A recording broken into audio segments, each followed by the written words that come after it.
여러분 반갑습니다. 행복한 저녁 즐거운 라디오의 박세주입니다. 여러분 과거에 앙금이 남아 있습니까? 하나님을 바라보시기 바랍니다. 주님이 날 사랑하신 것, 또 내가 힘들었을 때 도와주셨던 일, 어려울 때 나와 함께 했었던 일들을 생각해 보자고요. 물론 후회와 아픔이 더 많이 기억이 나겠지요. 그렇지만 주님이 나에게 베풀어 주신 사랑이 많이 있습니다. 정말 많이 있습니다. 다만 어려움보다 생각이 쉽게 나지 않기 때문이죠. 받은 복들을 한번 생각해 보시길 바랍니다. 그 사랑을 체험했다면 과거의 앙금들을 없앨 수 있습니다. 아무리 힘들고 어려워도 주님이 인도해 주시는 그런 길로 가야 되겠습니다. 그러면 주님께서 반드시 축복해 주실 줄 믿습니다. 네, 첫 찬양 보내드립니다. 세상 모든 풍파 너를 흔들어.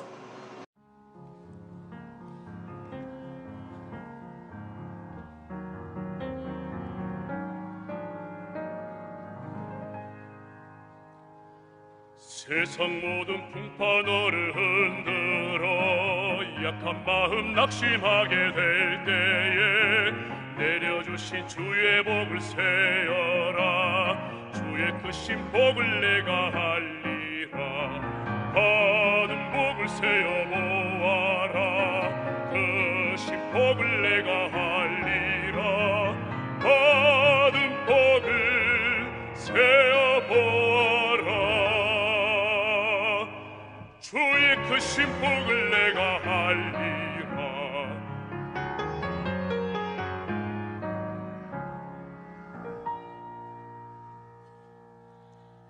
세상 근심 걱정 너를 누르고 십자가를 등에 지고 나갈 때 주가 내게 주신 복을 세어라. 두려움 없이 항상 찬송하리라.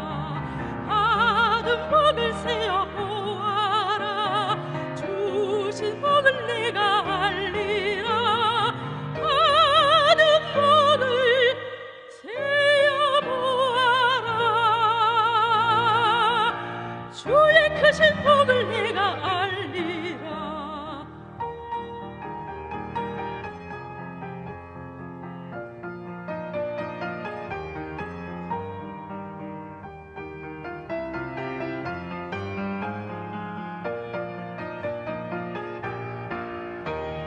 세상 근세 너의 앞을 막을 때 주만 믿고 낙심하지 말아라. 천사들이 너를 보호하리니 염려 없이 앞만 보고 나가라.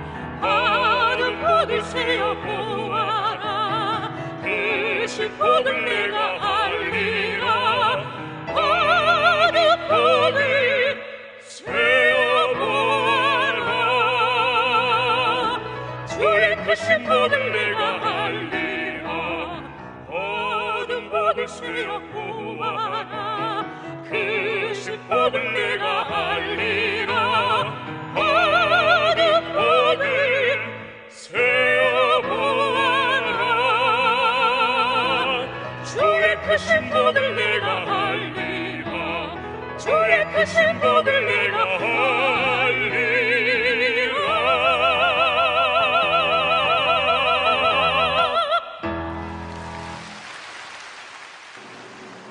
첫 찬양 함께 했습니다. 세상 모든 풍파 너를 흔들어. 네, 아무리 세상이 우리를 흔든다 해도 주님이 주신 복들을 한번 생각해 보면은 흔들리지 않을 수밖에 없죠. 주님께서는 그만큼 우리를 사랑하고 계시니까요. 그 사랑을 믿고 절대 흔들리지 않는 저와 여러분들 다 됐으면 좋겠습니다. 네, 지금 여러분께서는요 AM 1494kHz 라디오 그리고 유튜브 굿라디오에서 보내드리는 행복한 저녁 즐거운 라디오와 함께하고 계십니다. 많이 애청해 주시고 기도해 주시길 바랍니다. 우리는 방송으로 복음을 전하고 있습니다. 또 이 일에 동역해 주실 분도 기다리고 있습니다. 방송 진행자로 또 홍보 편집으로 참여해 주시고 또 후원도 해 주시길 바랍니다. 방송을 5분 하는데 500페소 정도가 필요합니다. 여러분을 5분 전파 선교사로 모시겠습니다. 여러분들의 많은 참여 기다립니다. 오늘 준비한 순서 내가 좋아하는 찬양 준비되어 있고요. 또 말씀은 또 말씀으로 은혜를 나누는 시간 갖겠습니다. 말씀 통해서 많은 은혜 받으시기를 바라겠습니다. 찬양 후에 내가 좋아하는 나를 살리는 찬송 보내드리겠습니다. 찬양 준비한 찬양은 반드시 내가 너를 축복하리라 보내드립니다.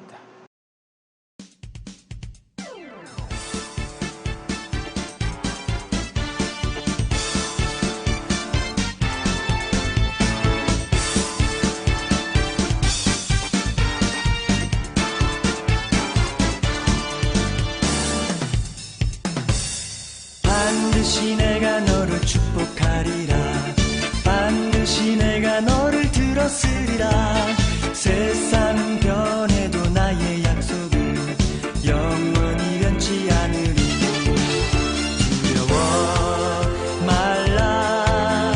강하고 담대하라.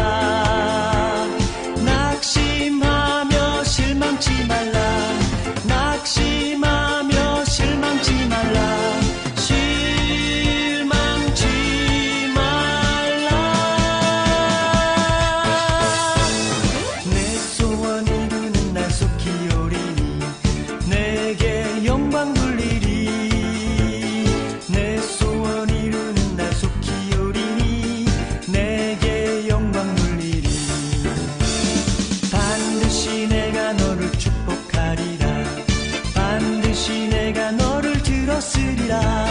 세상의 소망이 사라졌어도 온전히 나를 믿으라. 두려워 말라. 강하고 담대하라. 인내하며 부르짖으라. 인내하며 부르짖으라.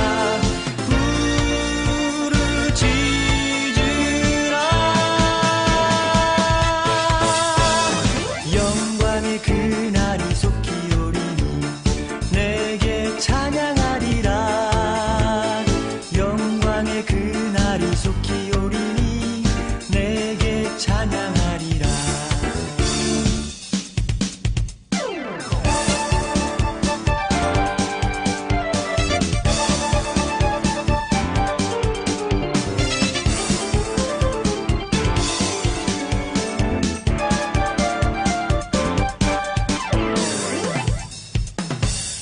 반드시 내가 너를 축복하리라. 반드시 내가 너를 들었으리라.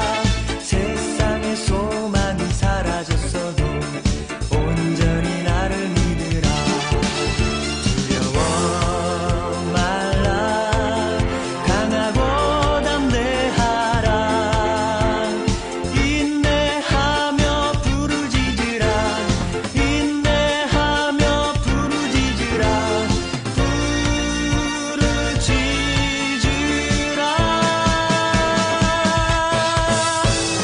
영광의 그날이 속히 오리니 내게 찬양하리라. 영광의 그날이 속히 오리니 내게 찬양하리라.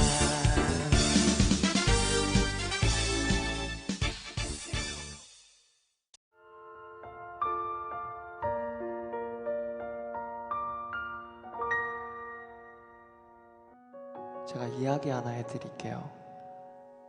2000년 전에 예수님이 이 땅에 오셨대요. 그런데 하루는 예수님이 사마리아라는 곳을 지나가겠다고 하십니다. 근데 그 당시 사마리아는 혼혈인들이 살고 있던 곳이라서 잘 안 갔거든요. 너네 더러워. 우리는 너네랑은 안 놀래. 근데 예수님이 굳이 이 땅을 가겠다고 하십니다. 근데 이를 이해할 수 없었던 한 제자가 물어봐요. 예수님 왜 굳이 그 땅을 가십니까? 여기 가시면 또 바리새인들하고 사두개인들하고 꼬투리 잡힐 텐데 왜 굳이 그 땅을 가십니까? 내가 사마리아에 가는 이유는 그곳에 울고 있었던 내가 있어서. 안녕하세요. 저는 예수님을 잘 소개하고 싶은 싱어송라이터 김보규입니다. 제 콘서트를 보시면 곡들이 되게 이어져 있는 곡들이 많거든요. 그래서 그러니까 한 곡에도 스토리가 있지만 그 곡 다음에 이 스토리로 가고 이 스토리로 가고 이렇게 이어지는 그런 형식으로 콘서트를 진행을 하는데, 제빵일을 했을 때 라디오를 계속 틀어주시더라고요. 근데 거기에서 어떤 가수분이 자기 노래를 메들리로 막 그렇게 엮어서 하시더라고요. 근데 거기서 와, 내 곡도 저렇게 메들리로 엮어보면 좋겠다라는 그런 생각이 들었거든요. 그래서 곡들을 그때 한번 뭐 이어볼까 해서 이어서 해보다가 그렇게, 그러니까 커다란 주제들이 있는데, 그러니까 저는 창세기 관련된, 아담 관련된 곡들을 많이 썼던 적이 있거든요. 아담이랑 하나님이 진짜 시간을 보냈던 아담이, 그러니까 죄라는 걸로 인해서 하나님과 멀어지게 됐는데, 그러면 진짜 최고의 하나님하고 시간을 보냈을 아담이 하나님이 없어졌을 때 그 상실감이 있었을 거 아니에요. 그 상실감을 노래한 게 아담을 말하고 나지라는 노래고, 주로 난 사라라는 곡은 그렇게 하나님이 없어져 보니까, 그러니까 물고기가 물이 없이는 살 수 없는 것처럼 내가 하나님이 없으면 살 수 없는 존재구나 라는 걸 깨닫게 되는 내용인 거예요. 그리고 나서 그 다음에 이어지는 곡이 그때 우리는이라는 곡인데, 그때 우리는 앞에 곡들이 그 아담의 측면에서 하나님을 그리워했던 내용이었다면, 그때 우리는 하나님의 측면에서 아담을 그리워하시는 그런 내용을 담은 곡입니다. 널 사랑해 너 없인 안 된다고 끊임없이 불렀던 세월이 천년이 더, 널 사랑해 너 없인 안 된다고 수도 없이 불렀던 시간을 하루만 더, 널 사랑해 너 없인 안 된다고 끊임없이 불렀던 세월이 천년이 더, 널 사랑해 너 없인 안 된다고 수도 없이 불렀던 내 I miss you, oh baby, 널 I miss you, oh baby. 우리가 그러니까 찬양이라는 뜻이, 뭐 전 신학을 안 해서 잘 모르지만 찬양이라는 뜻이, 그러니까 칭찬해 드린다, 그러니까 높여 드린다, 그런 뜻이잖아요. 근데 하물며 사람한테 칭찬을 받을 때도, 어떤 사람은 그 칭찬을 받는데 기분이 되게 안 좋은 사람이 있고, 어떤 사람은 막 욕을 막 나한테 하는데 기분이 그렇게 안 나쁜 사람이 있단 말이에요. 그러니까 하물며 사람도 사람끼리 그걸 느끼는데, 하나님은 얼마나 더 잘 느끼시겠어요. 내가 진심으로 하는지 거짓으로 하는지. 내가 말로는 하나님을 높여드린다고 하는데, 사실 저는 이거 왔다 갔다 하거든요. 미미하게 제가 그 콩고물 먹고 싶을 때도 있고 높아지고 싶을 때도 있고, 근데 이거 하나님 다 아실 거란 말이에요. 근데 하나님이 그러니까 어떨 땐 넘어가 주시기도 하시고, 어쩔 땐 그러니까 이거 아니라고 알려주실 때도 있고, 기본적인 마음의 방향이 내가 내 얘기를 하는 것과 하나님 얘기를 진짜 잘 하고 싶은 것인가, 이거에 있어서 공연의 차이는 너무 크게 나타나더라고요. 제가 어떤 채플에서 7번 공연을 한 적이 있었거든요. 개인적으로 그 담당자분이랑 그 공연 전에 조금 마음이 어려운 상황이 있었어요. 근데 그냥 좋은 마음으로 가야겠다 해서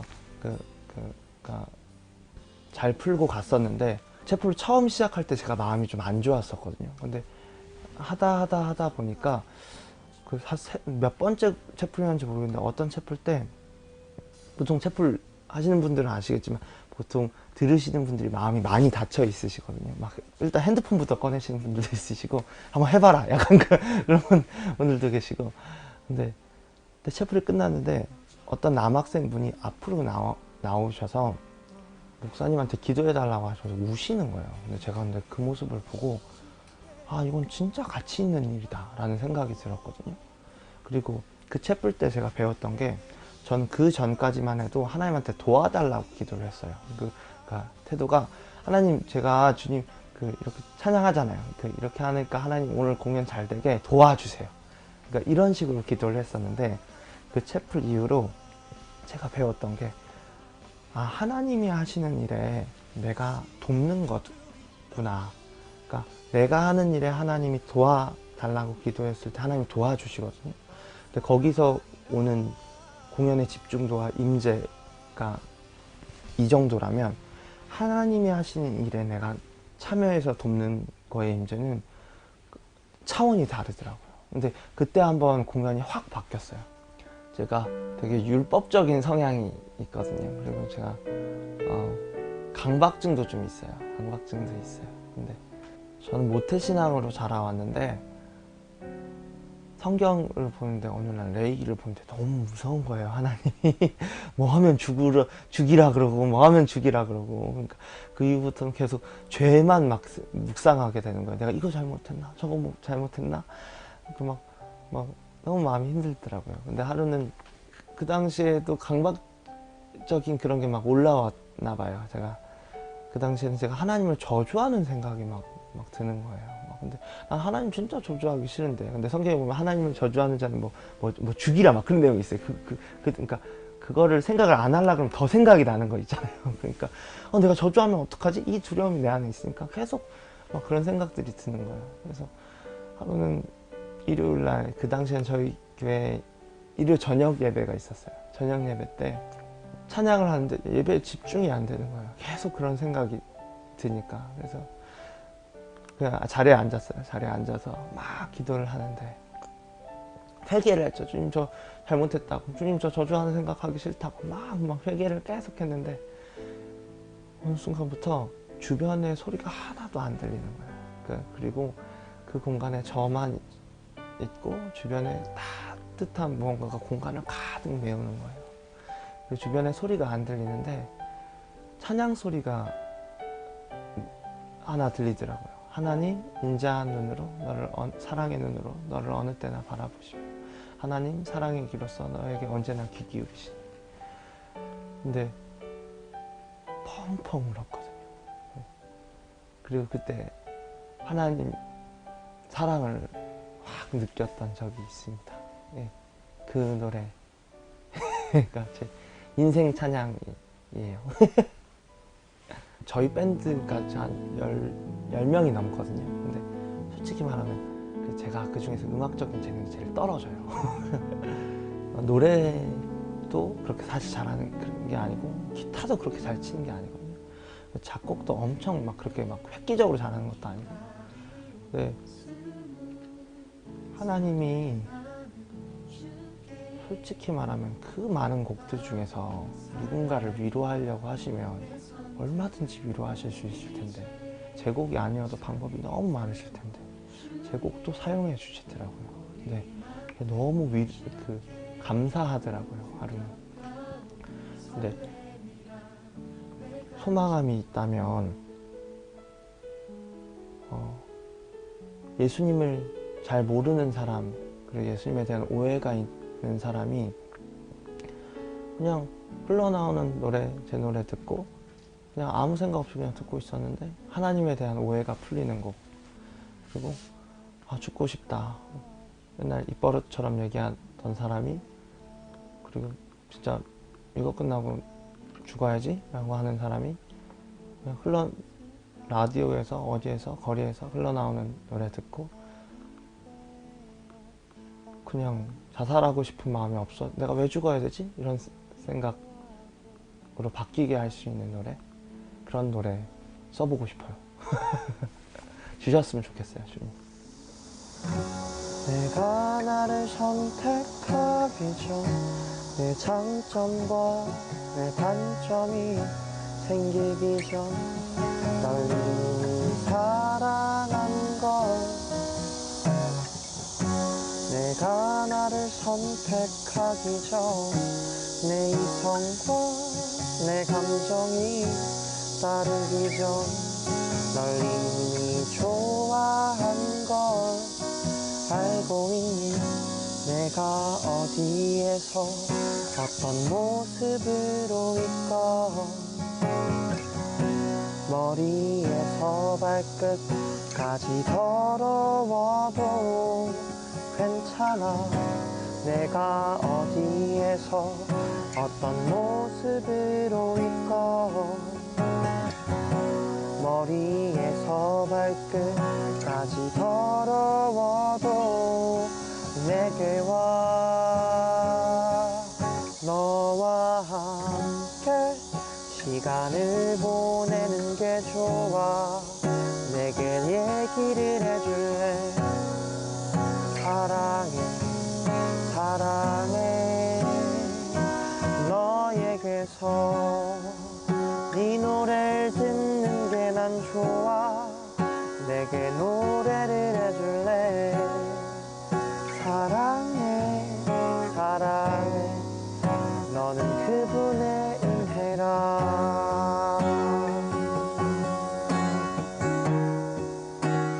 그분의 은혜라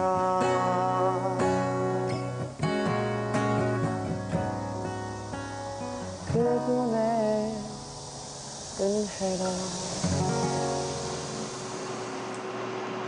네, 찬양으로 함께 은혜 나눴습니다. 나를 살리는 찬양인데요. 이 찬양으로 같은 은혜 받으실 줄 믿습니다.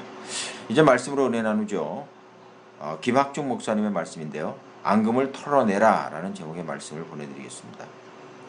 하나님께서 어떻게 우리를 인도하셨는지 알기만 한다면 정말 그런 앙금들 다 털어낼 줄 믿습니다. 우리가 멋진 인생이 되려면 성과를 내고 결과를 만드는 것도 중요하지만 과거의 굴레로부터 특별히 내 안에 있는 과거의 감정들, 어떤 타인과의 불편한 감정들 또는 그 타인을 향한 원망, 이런 것들을 잘 털어내야만 그 인생이 성공하는 거예요. 우리는 흔히 그 사람이 잘 살았냐 못 살았냐를 얘기할 때 대부분의 인식은 이 사람이 무슨 성과를 이루었느냐를 보지만 아무리 사람이 많은 성과를 이루었어도 과거의 굴레와 앙금을 벗어내지 못하면 그건 불행한 인생입니다. 세상 모든 성과를 다 가졌어도 내 마음에 감정의 앙금, 불편함 이런 것들이 남아있다면 그 인생을 누가 행복한 인생이라고 말할 수 있으며 성공한 인생이라고 말할 수 있겠습니까? 한 해를 시작한 지 엊그제 같은데 여러분 벌써 오늘 한 해의 마지막 끝자락 앞에 와 있습니다. 여러분은 올 한 해를 스스로 어떻게 평가하십니까? 좋았던 일도 있을 거고 아쉬웠던 일도 있었을 겁니다. 어떻게 하면 우리는 2018년 한 해를 잘 마무리하고 새로운 한 해를 맞이할까? 가장 좋은 거, 내 안에 있는 감정의 찌꺼기들, 세상 사람들 속에 살면서 불편한 그 앙금, 이런 것들을 어떻게 털어낼까?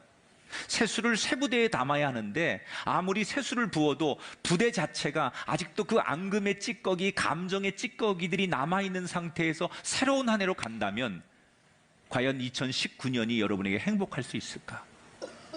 그래서 오늘 저는 이 답을 성경에서 찾고 싶어요. 시편 34편 다윗의 이야기인데 과거의 굴레로부터 또는 과거의 어떤 사랑과의 악연으로부터 이 모든 감정을 훌훌 털어버리고 다시 일어났던 다윗의 이야기를 통해서 우리는 오늘 성경에서 어떻게 하면 내 감정에 이런 것들을 잘 털어낼 수 있을까? 이 다윗은 베들레헴의 유력한 집안의 아들로 태어납니다. 아버지가 이세지요. 막내 아들로 태어나요. 그런데 그게 좋은 건지 싫은 건지 모르겠지만 자기 위에 형이 7명이 있더라는 거예요. 태어나 보니까. 그래서 그 쟁쟁한 형들 밑에서 다윗은 주눅이 들어서 평범한 인생으로 사는 것이 그의 꿈이었어요. 여러분, 다윗이 무슨 야망이 있거나 인생에 큰 비전이 있는 사람이 아니었습니다. 그 쟁쟁한 형들을 보면서 나 같은 사람이 뭘 할 수 있어? 다 뭐 집안도 또는 이렇게 다른 일도 형들같이 출중한 사람이 하는 거고 나는 그저 목자로 아버지 밑에서 평범하게 사는 게 내 꿈이야. 이게 원래 다윗의 꿈이었어요. 그런데 어느 날 이 다윗이 그냥 사무엘 선지자를 통해서 일방적으로 왕으로 임명이 됩니다. 그리고 얼마 뒤 이 다윗은 전쟁터의 형을 면회에 갔다가 그 자리에서 성령의 강권적인 감동을 받고 블레셋 장군 골리앗을 이기게 됩니다. 그래서 졸지에 하루아침에 그는 국민적인 영웅이 되고 왕의 사위가 되고 왕궁에 들어가게 됩니다. 인생이 내가 생각지도 않은 걸로 막 굴러가는 거예요. 그런데 그 행복이 오래가지 못합니다. 왜? 사울이 이 다윗을 시기하죠. 아직은 내가 현존하는 왕인데 다음 차기 주자가 너무 강력하고 사람들이 그를 좋아하니까 이 사울이 그를 견제하고 그리고 그에 대한 그 자그마한 질투의 감정, 미움의 감정이 점점점 커져서 이걸 방치하다 보니까 다윗에 대한 증오감이 생겨서 다윗을 죽이려고 합니다. 그 질투와 미움을 견디지 못한 다윗이 왕궁을 떠나 멀리 도망을 치지만 이스라엘 곳곳에 이미 사울 왕이 다스리는 정부의 많은 그 정보원들이 있기 때문에 어디를 가도 다윗은 편할 수가 없었습니다. 그래서 급기야 그가 마지막에 선택한 일이 뭐냐? 이스라엘을 떠나서 다른 나라로 망명을 가는 거였어요. 이스라엘 주변에 많은 나라들이 있었지만 그가 망명지로 선택한 것은 블레셋이었습니다. 그런데 웬걸이요? 이 가드라고 하는 곳이 어떤 곳이냐면 다윗이 전쟁에서 이겨서 무찔렀던 블레셋의 전쟁 영웅 골리앗의 고향이에요. 그러니까 이 고향 사람들이 자기들의 민족의 자존심인 골리앗이 전쟁에서 아주 비참하게 죽었는데 그 상대가 다윗이라는 사실을 알고 오히려 분위기가 여론이 악화되면서 다윗을 죽이려고 합니다. 이때 다윗이 그 위기의 순간에 그가 아주 마지막 꺼낼 수 있는 카드 하나를 꺼내게 됩니다. 그게 뭐냐? 미친 연기를 하는 거예요. 갑자기 머리를 풀어헤치고 눈을 흰자를 확 뒤집더니 낄낄거리고 웃고 침을 흘리고 막 여기저기 기어다니고 바닥을 핥고 막 대문에 가서 문을 긁기도 하고 도무지 정상적인 사람처럼 보이지 않는 연기를 의도적으로 합니다. 블레셋 사람들이 보니까 이미 제정신이 아니고 미쳐서 여기 왔다고 생각하니까 죽일 가치도 없다고 생각해서 궁 밖으로 버리라고, 그래서 군인들에 의해서 그는 궁 밖으로 버려지고 겨우 목숨을 구합니다. 사람들에게 버림받고 침뱉고 조롱당하고 밟히고 그리고 사람들이 다 떠난 다음에 미친 연기를 그만두고 이제 어딘가 정처 없이 어디로 가야 할지 모르는 발걸음을 옮기면서 우연히 물에 비춰진 자신의 초라한 모습을, 비춰진 모습을 보게 돼요. 사람들에게 얻어맞아서 온통 얼굴에 피멍이 들고 그리고 정말 가장 초라하고 가장 연약한 그 물가에 비춰지는 자신의 모습을 보면서 얼마나 처량하든지 그냥 가만히 있어도 두 눈에 눈물이 흐르기 시작합니다. 나는 잘못한 게 없는데 왜 내가 이렇게 미움을 받고 이렇게 내 나라 떠나서 남의 나라까지 와서 이런 처량한 인생이 되었는가? 그 사울 왕에 대한 미움과 세상에 대한 원망과 하나님에 대한 섭섭함, 이런 것들이 감정 안에서 올라오기 시작해요. 그리고 하염없이 그 감정 앞에 붙들려 눈물이 흐르는데 그 눈물이 흘려지는 그 처량한 신세 속에서 그가 기도를 드립니다. 그 기도가 바로 시편 34편의 기도예요. 우리는 흔히 찬양을 하나님이 좋아서 기뻐하며 하는 것이다, 이렇게 인식을 합니다. 자, 그렇다면 다윗은 지금 하나님이 좋아서 기뻐서 찬양을 할 수 있는 상황일까? 여러분, 조금 전에 설명해 드린 대로 지금 다윗은 기쁨이 어디 있습니까? 하나님을 높이고 찬양할 마음이 어디 생기겠습니까? 오히려 하나님을 원망하고 섭섭함과 서러움의 감정이 그를 꽉 붙들고 있습니다. 내가 하나님만 믿고 왔는데, 나는 하나님 앞에 최선을 다했는데 내가 지금 이런 상황과 이런 고생을 한다고 생각하니 이 상황에서 하나님을 찬양하고 하나님을 높인다는 것은 그로서는 있을 수 없는 일이에요. 그런데 그는 왜 굳이 그 상황에서 하나님을 높이는 찬송을 드림으로 기도를 시작한 걸까? 이유가 있습니다. 그건 의도적인 거예요. 지금 하나님 앞에 섭섭한 감정, 하나님 앞에 미움의 감정, 이런 것들이 지금 자기 안에 자리 잡고 있는데 이걸 그냥 방치해 두면 이것이 나중에는 하나님을 부인하게 되고 하나님을 증오하게 되고 하나님과 완전히 돌아서는 감정으로 점점 커지는 것을 알았던 다윗은 지금 이 감정이 내 안에 들어왔지만 이 감정을 지금 털어내지 않으면 걷잡을 수 없다는 걸 알았기 때문에 다윗은 몸부림을 치는 거예요. 의도적으로. 이 감정을 그냥 놔두면 이게 앙금이 생기고 이게 점점 커져서 결국은 모든 것을 미워하게 됩니다. 이걸 너무나 잘 보여준 사람이 사울왕 아닙니까? 여러분, 사울이 처음에는 하나님 얼마나 잘 믿었던 사람이에요. 그런데 어느 날 다윗을 보면서 조그만 질투의 감정이 생깁니다. 그리고 그것이 믿기 시작합니다. 그런데 그 질투의 앙금을 그냥 방치해뒀더니 나중에는 사울이 어디까지 가느냐? 하나님을 미워하게 됩니다. 하나님을 등지게 됩니다. 하나님을 부정하게 됩니다. 그래서 사울의 인생이 망가진 거예요. 처음부터 사울이 하나님을 등졌던 사람이 아니에요. 그냥 그 감정의 앙금을 방치해뒀더니 나중엔 걷잡을 수 없는 지경까지 간 거예요. 그런데 딱 지금 다윗이 그 상황에 놓인 거예요.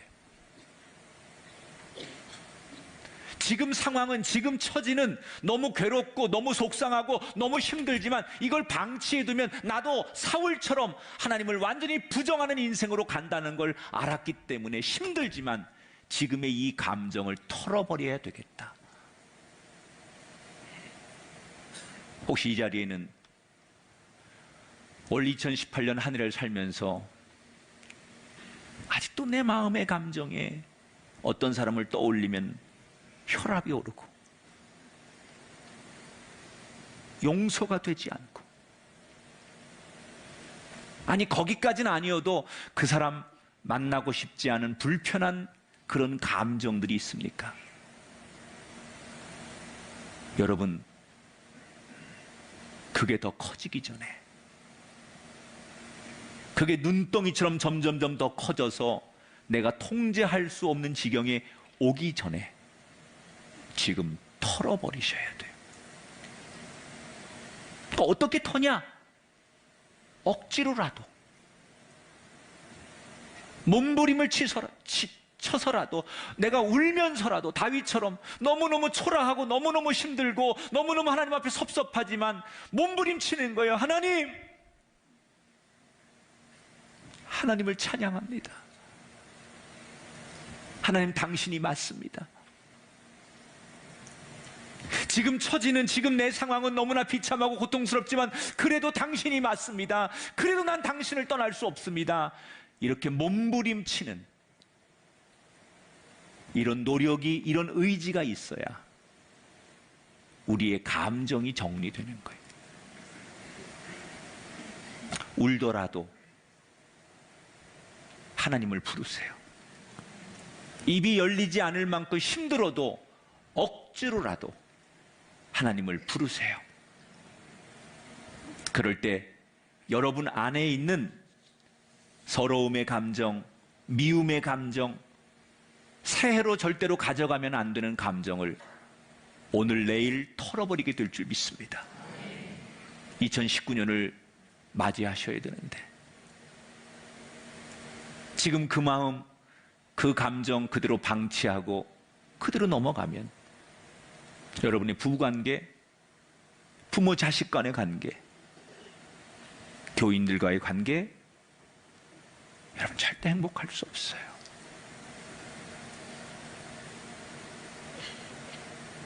몸부림치셔야 돼요.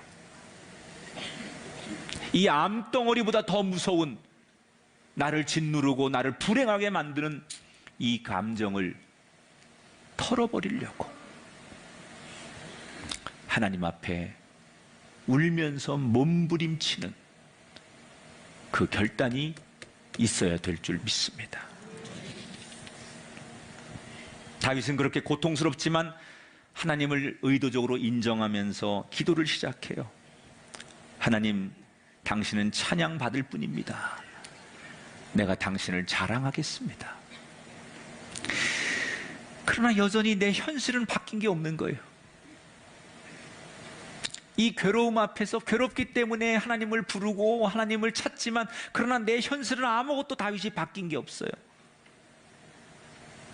그래서 그는 계속해서 기도하지요. 곧바로 어떻게 기도하느냐? 오늘 4절에 보니까 두 번째 이렇게 기도를 해요. 내가 여호와께 간구하며 내게 응답하시고 내 모든 두려움에서 나를 건지셨도다. 자, 다시 한번 읽어볼게요. 내가 여호와께 간구하며 내가 하나님 앞에 부르짖을 때마다 기도할 때마다 내게 응답하셨다는 거예요. 언제? 지금까지 살아오는 동안 내가 모든 두려움에서 언제나 나를 건져주셨고 내 기도에 응답해 주셨다는 거예요. 지금은 너무 괴롭고 너무 힘들고 하나님이 나를 버린 것 같지만 돌아보면 내가 살아온 인생 그 길목길목마다 하나님은 나와 함께 하셨고 내 기도를 들어주셨고 나를 지켜주셨다라는 것을 그가 떠올리는 거예요. 여러분, 지금 괴롭다고 해서 내가 살아온 인생의 과거까지 다 부인할 수는 없어요. 지금 이 4절의 말씀이 다윗이 자기가 기도할 때마다 하나님께서 응답해 주시고 자기를 건져주셨다라고 고백을 했는데 이게 정확히 언제 어떤 상황인지는 성경에 설명이 없어요. 그러나 설교자인 제가 추측하건대 아마 다윗이 하나님의 은혜를 이 시점에서 그때는 하나님이 나를 이렇게 도와주시고 나를 건져주시고 지켜주셨는데 라고 떠올렸던 가장 큰 사건이 제가 생각할 때는 아마도 골리앗과의 전투 사건이 아닐까 그렇게 추측이 돼요. 여러분, 골리앗은 역사 문헌에 보면 실제 존재하던 인물인데 키가 거의 3m 가까운 정도로 큽니다. 2m 한 7, 80 문헌에 이렇게 나오는데 거의 3m 정도 되는 엄청난 거구입니다. 근데 그냥 키가 크고 몸이 비대한 사람이 아니라 훈련된 사람이 훈련된 엄청난 등치를 가진 사람이 만약에 UFC 여러분 이런 거 평생 훈련해가지고 그런 강렬한 사람이라고 생각해 보세요. 그런 사람의 골리앗은 그래서 아주 그냥 최고의 영웅이었죠. 전쟁터에 나와서 그 골리앗이 나와서 조롱을 하고 이스라엘에게 나에게 덤빌 사람 전투를 신청하지만 누구도 사울 왕도 누구도 나서지 못합니다. 그때 아버지 심부름을 놨다가 우연히 그 광경을 목격하고 있는 다윗의 마음에 갑자기 성령이 강권적으로 네가 해라. 그리고 성령이 그에게 역사를 하니까 다윗이 얼떨결에 나선 거예요. 제일 먼저 그의 형이 말렸겠죠. 사울왕도 성경에 보면 말립니다. 너무나 어린 소년이 아무도 안 나서니까 내가 하겠다고 나서니까 다 말렸어요. 말이 안 되지요. 그런데 다윗이 뭐라고 말하느냐? 난 자신이 있다는 거예요. 다 안 된다는데, 왕도 안 되고 전문가도 안 되고 형도 안 된다는데 자기 혼자 난 자신이 있다는 거예요. 난 이길 수 있다는 거예요. 그러면서 골리앗 앞에 쓰는 거 아닙니까? 그때 그가 자신이 있다고 한 근거가 뭐냐? 뭘 가지고 자신이 있다고 하는 거냐? 바로 과거에 하나님이 자기 자신을 도와주시고 지켜주신 그 경험이 있기 때문에 자신 있다고 말해요. 자, 이 내용이 사무엘상 17장에 자세히 소개가 되어 있는데 그 상황을 다윗이 자기가 고백한 내용이에요. 한번 읽어볼게요. 여호와께서 나를 사자의 발톱과 곰의 발톱에서 건져내셨은즉 나를 이 블레셋 사람의 손에서도 건져내시리이다. 할렐루야. 여러분, 다윗이라고 골리앗이 두렵지 않았겠습니까? 그런데 그는 그 두려움의 감정을 뭘로 이기느냐? 지난 과거의 경험을 떠올리며 자기 안에 찾아온 그 두려운 감정을 이겨내요.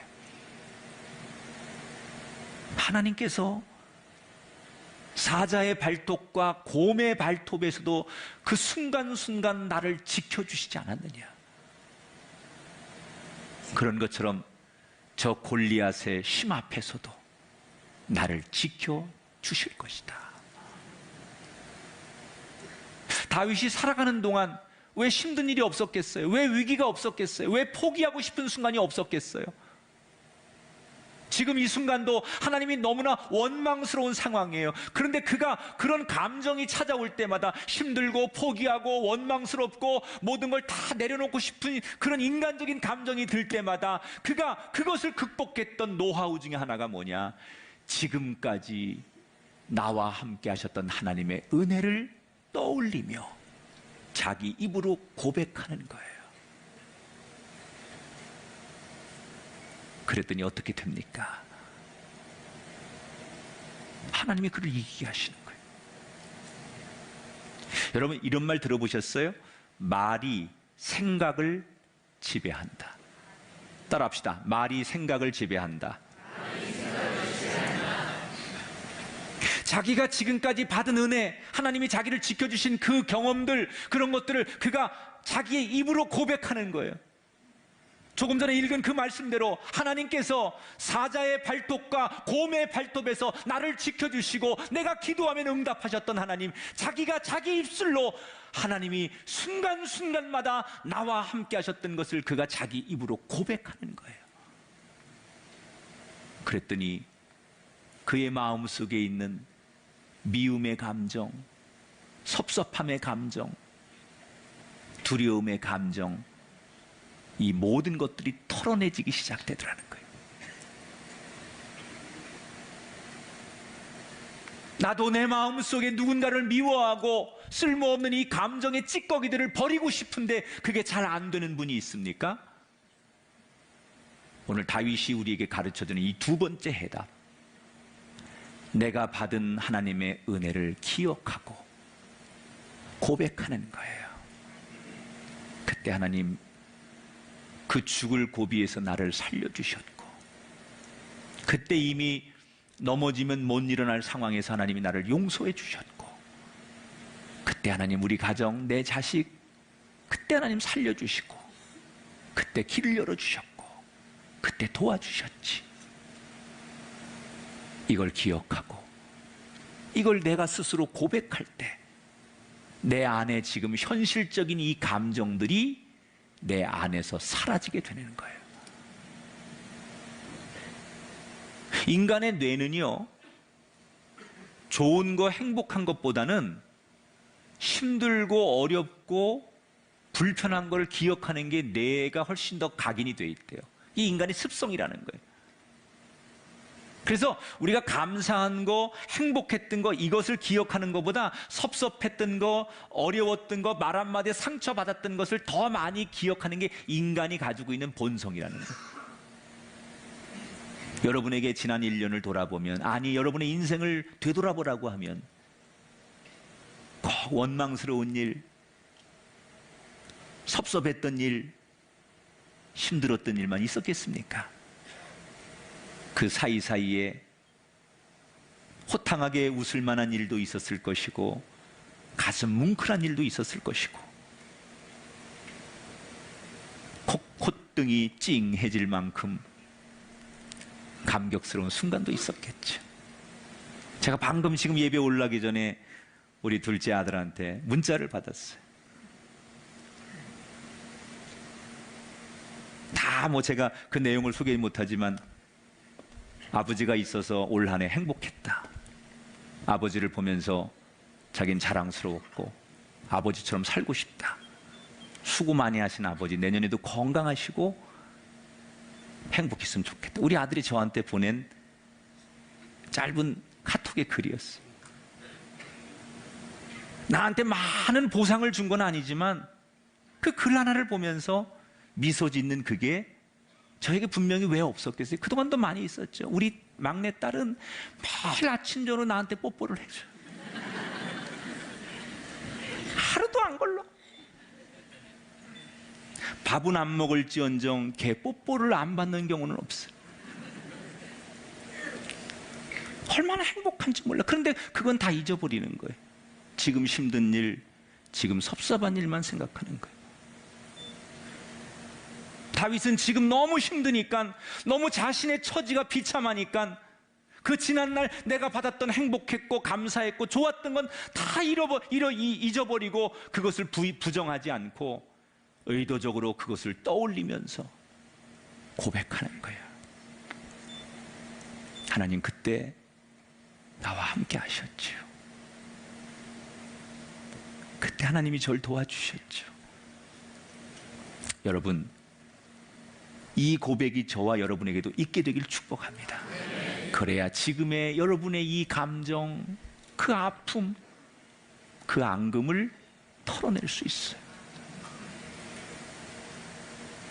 이렇게 다윗은 의도적으로 하나님을 찬송하고 지난날에 자신에게 주어진 그 과거의 은혜를 추억하고 고백하면서 그 감정을 어떻게든지 이겨내 보려고 몸부림을 치면서 이제 8절부터는 그가 결단하는 기도예요.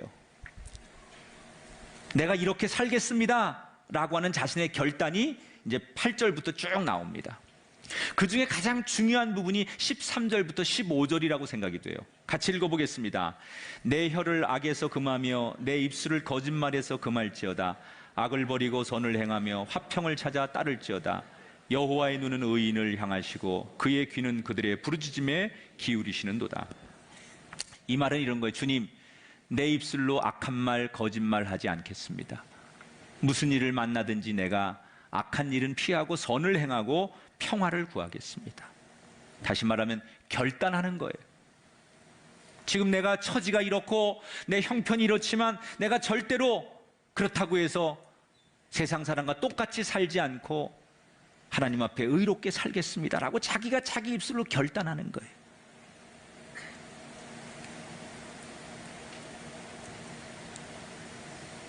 여러분, 아무리 힘들어도 하나님이 주신 길을 버리면 안 돼요. 한번 따라 할까요?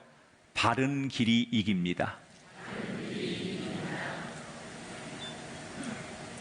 그러니까 다윗은 자신에게 이 쓸데없는 지금 감정, 막 슬프고 죽고 싶고 처량하고 밉고 분노가 일어나고 이 감정을 세 가지로 털어내는 거예요. 찬양하고 고백하고 결단하는 거예요.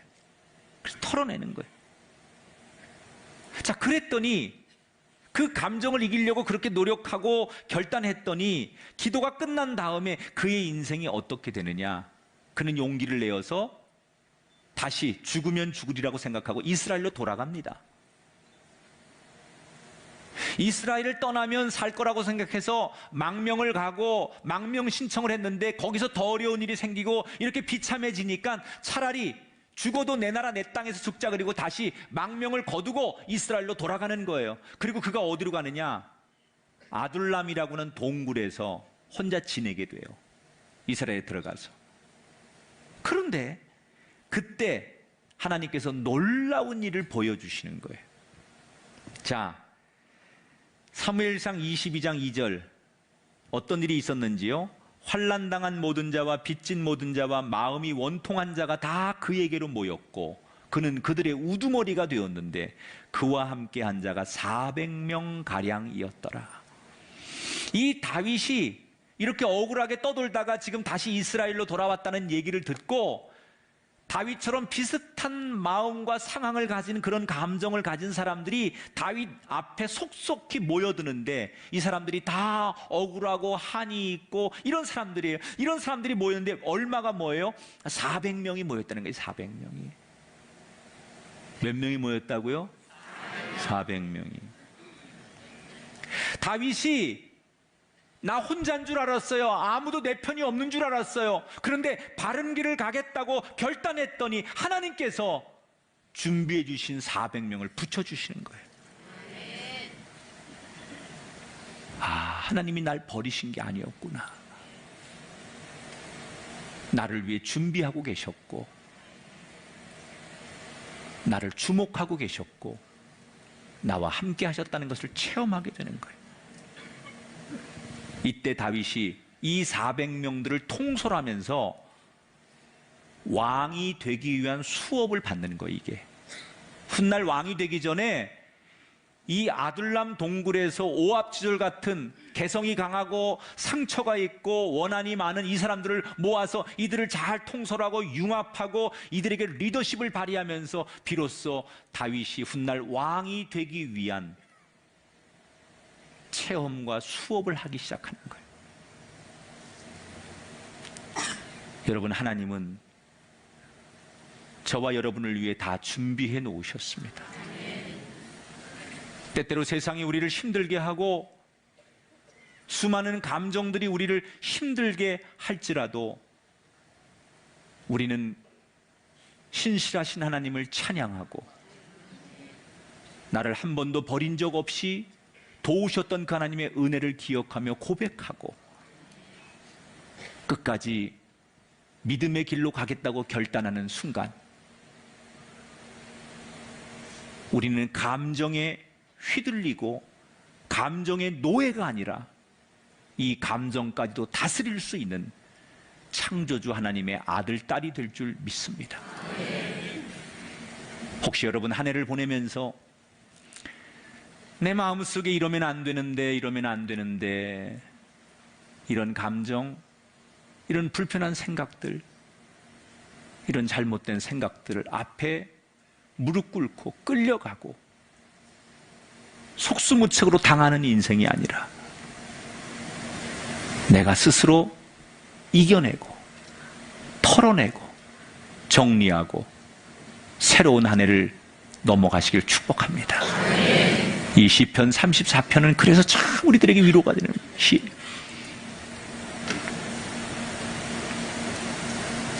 2019년이 코앞에 와 있어요. 여기서 오늘 내일 이 말씀 앞에 결단하지 않으면 우린 2019년 넘어가는 의미가 없어요. 울더라도 몸부림치세요. 울더라도 하나님 앞에서 울어야 돼요. 그리고 하나님을 인정하셔야 돼요. 아무리 섭섭하고 아무리 고달프고 아무리 힘들어도 하나님을 인정해야 돼요. 그럼 아무리 힘들어도 여러분 부모는 부모잖아요. 아무리 속썩여도 여러분 자녀는 자녀잖아요. 그 근본은 바뀌지 않는 거예요. 아무리 힘들어도 하나님을 고백하고 하나님을 인정해야 돼요. 그리고 받은 은혜를 일부러라도 떠올려 보세요. 그리고 결단하시는 순간 여러분의 2019년은 시온의 대로가 열릴 줄 믿습니다. 우리의 감정을 다 정리하고 출발하는 복된 하나님의 백성들이 되시기를 주님의 이름으로 축원합니다.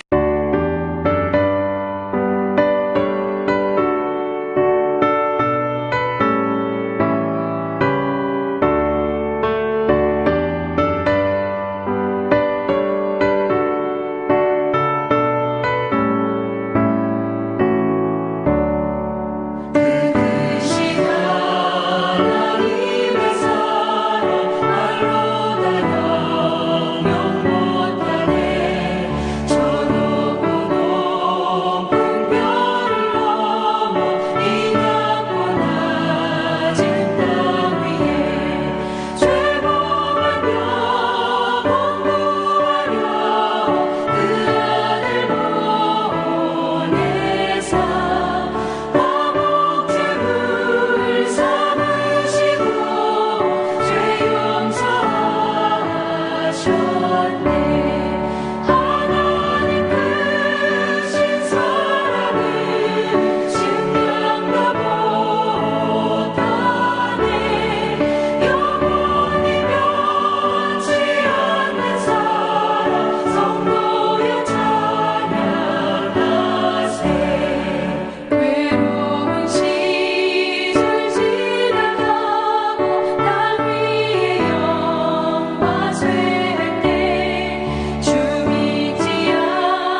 찬양 그 크신 하나님의 사랑 함께 했습니다. 정말 주님의 그 크신 사랑 어떻게 말로 다 형용할 수 있겠습니까? 바다를 종이를 삼고 바닷물을 먹지 않고 하늘을 두루마기 삼아서 아무리 그 사랑을 쓴다고 해도 다 쓸 수가 없다는 얘기죠. 그렇게 큰 사랑을 베풀어 주시는 주님을 생각할 때 우리가 앙금을 가질 필요가 없겠습니다. 주님께서는 이미 우리들에게 많은 것을 또 주셨습니다.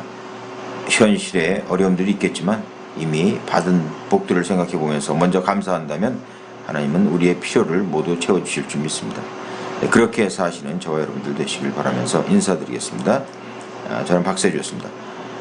오늘 마지막 찬양 나는 믿네 보내드리면서 인사드립니다. 고맙습니다.